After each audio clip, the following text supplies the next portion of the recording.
কেউ যন্ত্রণা দিচ্ছে, চুপ হয়ে যান। কেউ অনেক ভালোবাসার পরেও প্রায়োরিটি দিচ্ছে না, চুপ হয়ে যান।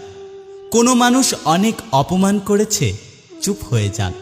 কেউ ঠকিয়েছে, চুপ হয়ে যান। কেউ আপনাকে নিয়ে তুমুল মিথ্যে দোষারোপ করছে, চুপ হয়ে যান। কেউ বিশ্বাসঘাতকতা করেছে, চুপ হয়ে যান। এমন নীরব হয়ে যান যাতে করে সেই মানুষগুলো আর কখনোই আপনার ছায়া না দেখতে পায়। মৃত হয়ে যান তাদের কাছে। প্রতিজ্ঞা করুন আর কখনোই ঘুরে তাকাবেন না। শুধু এই প্রতিজ্ঞাটা করতে পারলে আপনি কষ্ট পাবেন না। এই যে নীরবতা আপনাকে দমবন্ধ করা আর্তনাদ দেবে,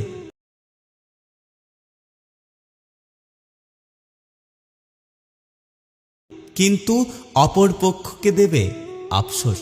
যে মানুষগুলো আপনাকে মানুষ বলে মূল্যায়ন করেনি, আপনাকে দমবন্ধ কান্নার অনুভূতি দিয়েছে, তারা আপনার কেউ না। তাই নিজের স্বার্থে বাঁচুন, নিজেকে ভালোবাসুন। আপনার একজন সৃষ্টিকর্তা আছেন।